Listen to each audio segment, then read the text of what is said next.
na. Okay. Emily, gusto mo bang batiin ang mga kababae mo sa Nueva Ecija? Binabati ko po lahat ng taga Bungabon, Nueva Ecija! Alright!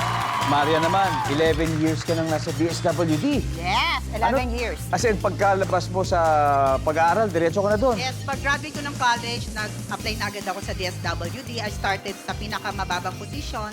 Tapos ngayon, kahit papaano naman na nagkaroon naman tayo ng pagtaas ng... Napakagaling, Maria. Saludo ako sa'yo, Maria. Ay, thank you.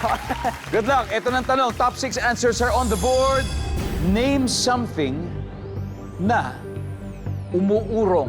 Go! Marian, Upuan. upuan na umuurong. Diba? Pwede yung mga upuan sa office? Pwede! Upuan! Yes. Emily, name something na umuurong.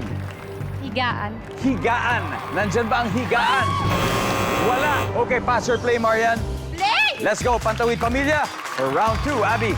Name something na umuurong, Abby. Sasakyan? Sasakyan. Survey says, yes. Ashley, name something na umuurong. Kariton. Kariton. Okay. Survey says, kasama na rin sa sasakyan ang kariton. JB, name something na umuurong, JB. Umuurong ang mga desisyon sa buhay. Nga ka naman. Doon tayo sa personal experience. Yes. Umuurong ang desisyon. Survey says. Wala. Standby, Team Parlor. Marian, name something na umuurong. Gulong! Tignan na rin natin. Gulong. Wala. Team Parlor. Neto na naman tayo. Okay, Cherry. Ano sa tingin mo? Name something na umuurong, Cherry.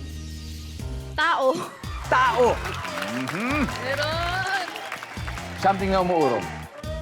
Paa. Paa. Oh, tao. Emily, something na umuurong. Hayop. Okay.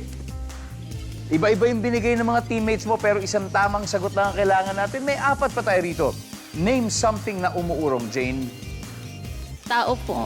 Tao.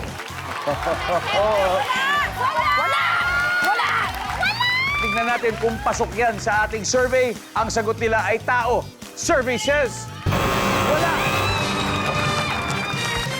Ang baba naman. Alam mo yung hindi natin nahulaan, ang dami pa nito. Sabay-sabay nating basahin number 6. Plastic. Kasi pag naiinit. Di ba pag naiinitan? Number 5. Goma. O, di ba? Pag hinila-hila natin. Number 4. Hila. Oo nga, muro nga. O, number 1. Tignan natin. Damit. Pag nilalabahan. Di ba minsan umuurong? Team Parlor, meron na kayong 89 points. Habang ang Team Pagtawid Pamilya ay may 25 points din.